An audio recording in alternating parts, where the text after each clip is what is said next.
మన ప్రభువును రక్షకుడైన యేసుక్రీస్తు పరిశుద్ధమైన నామమునకు మహిమ కలుగును గాక. కూడి వచ్చిన మీ అందరికీ ప్రభు పేరట వందనాలు తెలియజేయచ్చు ఉన్నాను. దేవుని మహాకృపను బట్టి 2000 సంవత్సరము నుండి 2025వ సంవత్సరం వరకు ప్రభువును దేవుడు జ్ఞాపకం చేసుకొని అని చెప్పవచ్చునేమో, లేదా యేసుక్రీస్తు ప్రభు ఆయన ఈ భూమి మీదకి వచ్చి మనల్ని ప్రేమించి మన కోసమై అప్పగించబడి, కొట్టబడి, అవమానపరచబడి, ఆయన చనిపోయి సమాధి చేయబడి తిరిగి లేచి, అయినను మనము ప్రతి సంవత్సరం కూడా ఈ ఏప్రిల్ మాసము ప్రభు ఆయన ఈ దినమందు శిలువ వేయబడ్డాడు అని, శనివారము ఆదివారము తెల్లవారుజామున ఆయన తిరిగి లేచాడని క్రైస్తవులందరూ కూడా నేటి ప్రపంచంలో ప్రభు యొక్క మరణ పునరుద్ధానములను జ్ఞాపకము చేసుకుంటూ వస్తూ ఉన్నాం. ఇది మంచిది. ఎందుకంటే దేవుణ్ణి ఎరుగని తరం ఒకటి పుట్టింది అన్నట్టుగా నేటి సమాజంలో కొంతమందికి యేసుక్రీస్తు అంటే ఎవరో తెలియదు, ఆయన ప్రేమ అంటే తెలియదు, ఆయన జననము, ఆయన మరణము, ఆయన పునరుద్ధానం అంటే తెలియదు. అందరూ కూడా సెల్ ఫోన్లో మునిగిపోయారు. ఉదయం లేచింది మొదలుకొని రాత్రి నిద్రించిన వరకు కూడా ప్రతి యవనస్తుని చేతిలో, ప్రతి పిల్లవాని చేతిలో సెల్ ఫోన్ ఉండడం కారణం బట్టి ఈ విధంగానైనా ఆయన యొక్క జననము, ఆయన యొక్క మరణము, ఆయన యొక్క పునరుద్ధానం గురించి వినిపించాలన్న ఒక ఆలోచనతో మాత్రమే ఈ దినమందు మనం ఈ విధంగా కూడుకొని ఉన్నాం. ప్రతి ఆదివారం కూడా మనం ఒక మాట జ్ఞాపకం చేసుకుంటాం. ఏమిటి ఆ మాట అంటే, ప్రభు అప్పగింపబడిన రాత్రి అనే మాట. అవునా? ప్రభు అప్పగింపబడిన రాత్రి అనే మాట. ఎప్పుడు అప్పగించబడ్డాడు ఆయన? గురువారము అప్పగించబడ్డాడు. అవునా? అంటే నిన్నటి రాత్రి దినమందే, నిన్న రాత్రే ఆయన అప్పగించబడ్డాడు అని. రాత్రంతా కూడా మరి ఆయనను తిప్పారు, ఆ కోర్టు ఈ కోర్టు అని. పిలాతు కాడికి, హేరోదు రాజు కాడికి, హన్న కాడికి, మహాసభ, మళ్ళా పిలాతు కాడికి కదా, ఇట్లా ఆయన తిప్పారు. కానీ మరణమునకు కారణమంటూ, హేతు అంటూ ఏమి కూడా కనిపించలేదు. అయినా ఆయనను శిలువ వేశారు. ఆ సంగతి దేవుని వాక్యం మనకు చెప్తుంది. ఈ దినమందు మనము ప్రభు శిలువలో పలికిన 7 మాటలు వినబోతున్నాం. వాటికంటే ముందుగా తాను అప్పగింపబడిన రాత్రి గురించి కొన్ని సంగతులు నేను జ్ఞాపకం చేయాలని ఆశపడుతూ ఉన్నాను.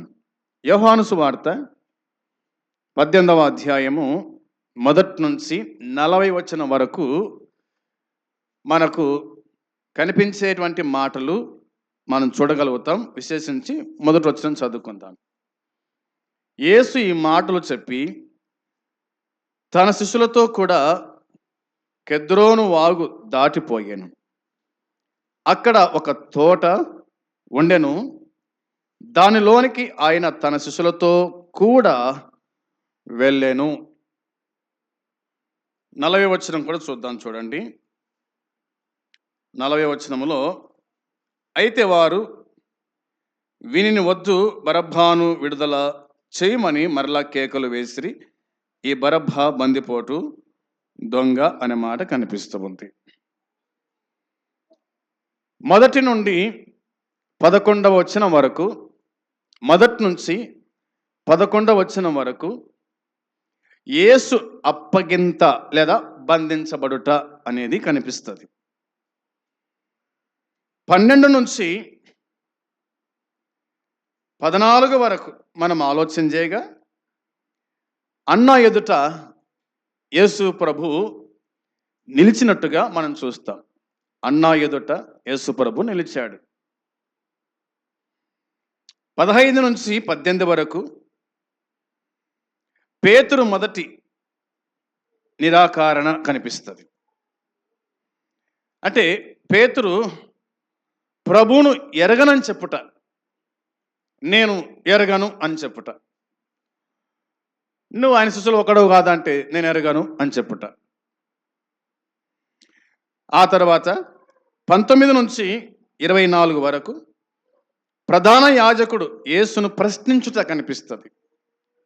ప్రధాన యాజకుడు యేసును ప్రశ్నించుట అనే మాట కనిపిస్తుంది. తర్వాత 25 నుండి 27 వరకు పేతురు మూడవ నిరాకరించుట, యేసు ప్రభు నిరాకరించుట మనము చూడగలుగుతాం. ఆ తర్వాత 28 నుంచి 40 వరకు కూడా పొంతి పిలాతు ఎదుట యేసు ప్రభు నిలబడుట అనేది మనకు అర్థమవుతూ ఉంది. యేసుక్రీస్తు ప్రభు ఆయన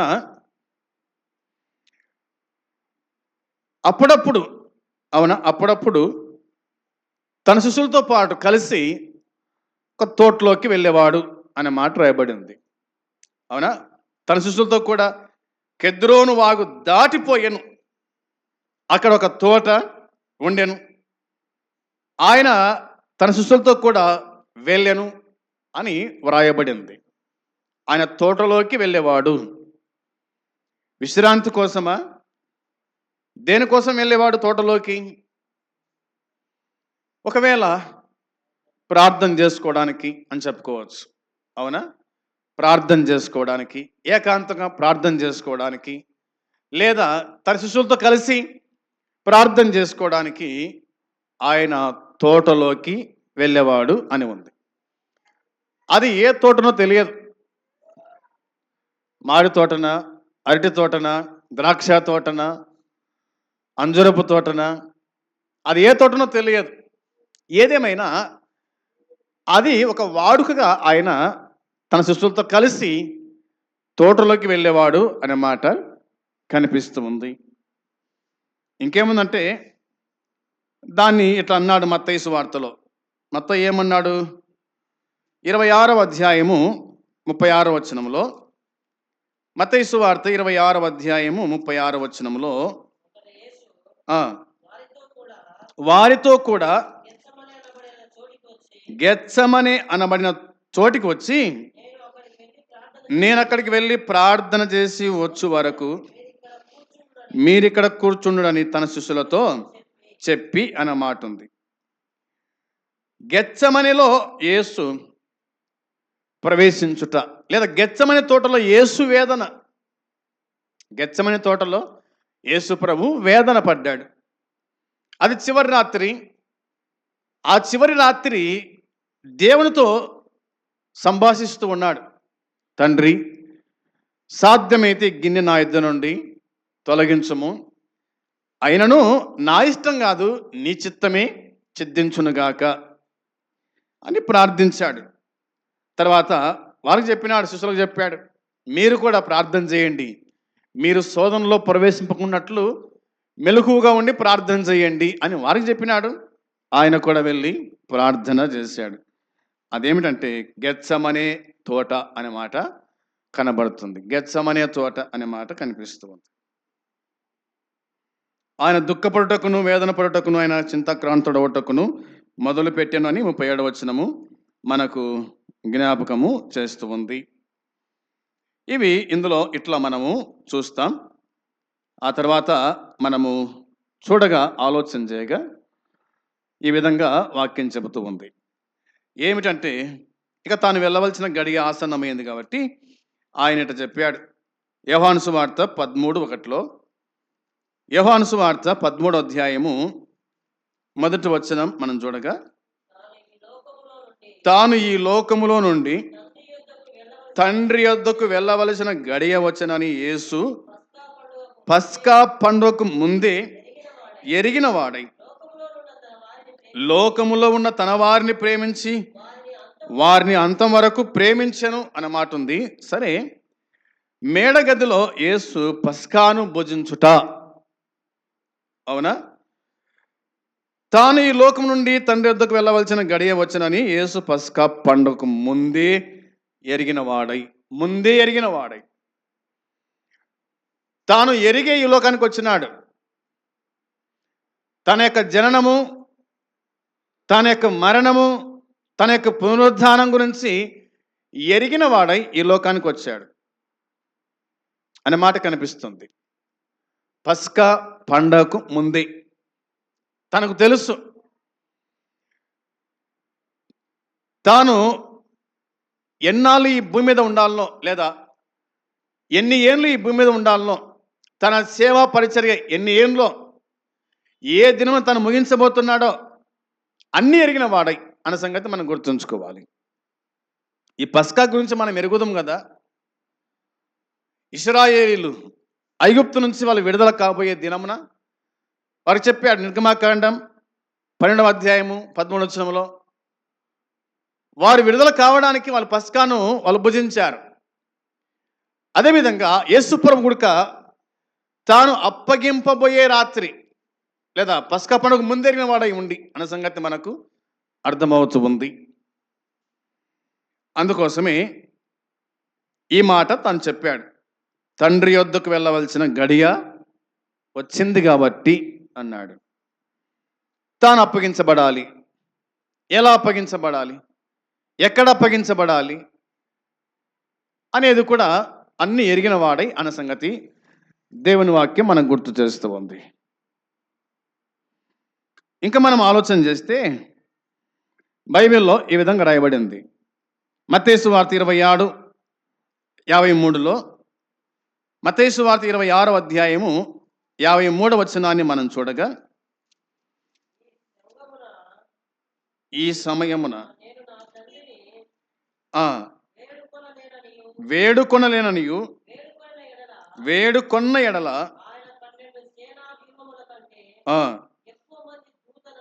ఎక్కువ మంది దూతలను పంపడనియు నీవు అనుకొనుచున్నావా? నేను వేడుకొన్న ఎడల లేఖనం ఎలాగూ నెరవేరునని అతనితో చెప్పాను అన్నమాట ఉంది. పేతురుతో చెప్తున్నాడు ఈ మాట, అవునా? యేసు ప్రభువును బంధించడానికి వచ్చారు కదా. ఇస్కరియోతు యూదా వచ్చాడు, తనతో పాటు ఎవరు వచ్చినారు? ఇంకా చాలా మంది వచ్చారు. బహుజన సమూహము అనే మాట ఉంది. 47వ వచనంలో బహుజన సమూహము కత్తులతోనూ గుదిలతోనూ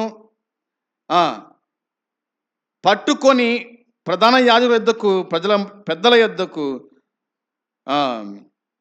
తీసుకుపోవడానికి వచ్చినట్టుగా మనం చూస్తాం ఇందులో. అయితే పేతురు తొందరపడి ప్రధాన యాజకుని దాసుని యొక్క చెవుని ఏం చేశాడంట? తెగ నరికినాడంట, కోపం పట్టుకోలేక. యేసుప్రభుని పట్టుకుంటారా, యేసుప్రభుని బంధిస్తారా అని చెప్పేసి తొందరపడ్డాడు. కత్తి తీసుకున్నాడు, తెగ నరికేసినాడు. అప్పుడు ప్రభు మాట్లాడిన మాట మనం ఎరుగుదాము. ఈ సమయమున నేను నా తండ్రిని వేడుకొనిన ఎడల ఆయన 12 సేనాభువుల కంటే ఎక్కువ మంది దూతలను ఇప్పుడే నాకు పంపడని నీవు అనుకొనుచున్నావా? నువ్వు తప్పిస్తావా మరణాన్ని అన్నట్టుగా మాట్లాడినాడు. అవునా? గడియ వచ్చింది అంతే. తను బంధించబడాలి, తను అప్పగించుకోవాలి, తను మరణించాలి. తనకు తెలుసు ఈ సంగతి అన్ని కూడా. కాబట్టి పేతురుతో చెప్పిన మాట అదే, నీ కత్తిని ఒరలో ఉంచుకొనుము అని అన్నాడనమాట. కత్తి పట్టుకున్నవాడు కత్తి చేతనే నశిస్తాడు అంతే. కత్తి పట్టుకున్నవాడు కత్తి చేతనే మరణిస్తాడు. జాగ్రత్త సుమ అని చెప్పినట్టుగా దేవుని వాక్యం చెబుతూ ఉంది. వాక్యంలో ఇంకా మనం చూస్తే ఇలాగా బైబిల్ చెబుతూ ఉంది. మత్తయి లూకా సువార్త 3:1-2లో, లూకా సువార్త 3వ అధ్యాయము 1-2 వచనాల్లో మనం చూడగా, అంతటా వారందరూ లేచి ఆయనను పిలాతు నొద్దకు తీసుకొని పోయి, ఇతడు మా జనమును తిరగబడ ప్రేరేపించుచున్నాడు అన్నమాట ఉంది కదా. ప్రేరేపించుచు కైసరునకు పన్నియ వద్దనియు తానే క్రీస్తును ఒక రాజుననియు చెప్పగా మేము వింటమని ఆయన మీద నేరము మోపసాగిరి అనే మాట బైబిల్ మనకు జ్ఞాపకం చేస్తుంది. ఇవన్నీ కూడా మరి తాను అప్పగింపబడిన రాత్రి జరిగిన సంగతులు అన్నమాట. ఇవన్నీ కూడా ఆయన అప్పగించబడ్డాడు, గత రాత్రి అప్పగించబడ్డాడు. మనం చెప్పుకున్నట్టుగా రాత్రి అంతా కూడా ఆయన తిరిగాడు. వాళ్ళు తిప్పారు, ఆ కోర్టు ఈ కోర్టు, అక్కడ ఇక్కడ అని చెప్పి. ఎక్కడ కూడా న్యాయం జరగలేదు, అన్యాయమే జరిగింది. అయితే మరణమునకు ఏది కూడా అక్కడ వాళ్ళకు దొరకలేదు. ఆయన ఏ పాపము చేయలేదు. ఆయన మీద తప్పు మోపడానికి ఎవరికి చేత కాలేదు. అయినా తండ్రి చిత్తాన్ని నెరవేర్చడానికి వచ్చినాడు కాబట్టి ఇలాగ జరగాల, ఇలాగ పోనీయవండి అన్నట్టుగా యేసుక్రీస్తు ప్రభువు ఆయన పలికిన మాట. ఇవి మనము గుర్తుంచుకోవాలని నేను మీకు ప్రేమతో జ్ఞాపకము చేస్తూ ఉన్నాను. మంచిది. యేసుక్రీస్తు ప్రభు మరి ఈ దినము ఉదయకాలం 6 గంటలకి ఆయన శిలువ మోసాడు. ఆయన భుజం మీద శిలువ మోపారు. అప్పటికే ఆయనను కొట్టారు బాగా. ఒకటి తక్కువ 40 దెబ్బలు కొట్టారు. పిలాతు గారు తీసుకువెళ్ళిపోయారు, న్యాయం తీర్చారు. కానీ పిలాతు రాజు ఒక మాట అన్నాడు, ఈ పండగలో నేను ఒక ఖైదీని విడుదల చేయట కద్దు కాబట్టి నేను విడుదల చేస్తాను. ఎవరిని విడుదల చేస్తానంటే యేసుప్రభు విడుదల చేసి బరబ్బాను శిలువ వేస్తానని చెప్పినప్పుడు వాళ్ళు కేక వేశారు. కాదు, బరబ్బాని విడుదల చేయండి, యేసును శిలువేని కేకలేశారు. వారి కేకలే గెలిచాను అన్నమాట ఉంది. వారి కేకలే గెలిచినాయి కాబట్టి ఇక పిలాతు ఏమి చేయలేక తన చేతులు కడుక్కొని ఆ శిలువ వేయుటకు యేసును వారికి అప్పగించాడు. ఎవరికి? ప్రధాన యాజకులకు, శాస్త్రులకు, పెద్దలకు అప్పగించారు. వారు శిలువ మోపారు. ఆ తర్వాత ఆయన యెరూషలేం మొదలుకొని గొల్గొతా కొండ మీద వరకు ఆయన శిలువను మోసుకుంటూ వెళ్ళాడు. ఆయన శిలువ మోసాడు. ఆయన శిలువ మోస్తూ గుడక కదా కింద పడుతూ లేస్తూ అలా ఆయన గమ్యం చేరాడు. ఆయన శిలువ మోస్తూ ఉండగానే ఆయన కింద పడిన ప్రతి స్థారి గుడక వాళ్ళు కొట్టారు, కొరడాతో కొట్టారు. ఆయన మోస్తూ ఉండగా కొట్టారు, ఆయన కింద పడినప్పుడు కొట్టారు, ఆయన లేపి కొట్టారు. ఆయన కాళ్ళలో ముళ్ళు గుచ్చుకున్నాయి. అవునా? ఆ రాళ్ళ మధ్యలో ఆయన శిలువను మోసాడు. ఆయన మోస్తూ ఉండగా యెరూషలేము కుమార్తెలు ఏడ్చారు, అంగలార్చినారు. ఆయన శిలువ మోస్తూ నిలబడి వారి వైపు చూసి అన్న మాట ఏమిటంటే, యెరూషలేము కుమార్తెలారా, నన్ను చూసి ఏడవకండి, మిమ్మును మీ పిల్లల కోసం లేదా మీకోసం మీ పిల్లల కోసం ఏడవండి, ఇది మామూలే అన్నట్టుగా ఆయన మాట్లాడినాడు. అవునా? మరి కొద్ది సమయంలో మరి కురేనీయుడైన సీమోను శిలువను మోసాడు. అయినా ప్రభు ఒప్పుకోలేదు, తన శిలువను తానే మోసినాడు. ఎంతవరకు మోసాడంటే యెరూషలేము మొదలుకొని గొల్గొతా కొండ మీద వరకు, అనగా భూమికి మధ్య ఆకాశానికి మధ్య స్థానం వరకు ఆయన తన శిలువను మోసుకొని వెళ్ళాడు.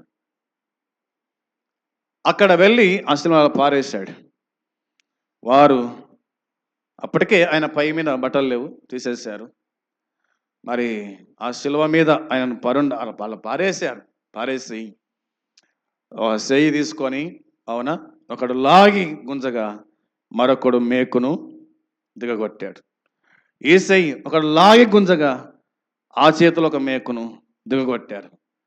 కాళ్ళు లాగి జమట పెట్టి ఆ పాదాల మీద ఆ పొడవాటి మేకు దింపగా ఆయన కాళ్ళలో ఉంటే రక్తం, ఆయన చేతిలో నుంచి రక్తం. అప్పటికే శిరస్సు మీద ములకటి పెట్టబడింది, రక్తమంతా కూడా కారిపోతా ఉంది. ఆయన ఏ నరుడు చూడలేని వాని వలె అయినాడు. ఆయన ముఖరూపం మారిపోయింది. ఇంతకు ఆయనేనా గుర్తుపట్టలేని పరిస్థితి. ఏదేమైనా యేసుక్రీస్తు ప్రభు ఆయన శిలువ వేయబడినాడు. ఆయన శిలువ వేయబడ్డాడు. శిలువను ఎత్తారు. మరి ఇరువైపులా బందిపోటు దొంగలు ఉన్నారు. ఆయన శిలువను మధ్యన ఉంచారు. బందిపోటు దొంగలతో సమానంగా చేశారు ఆయనను. ఆయన పరిశుద్ధుడు, ఆయన నీతిమంతుడు.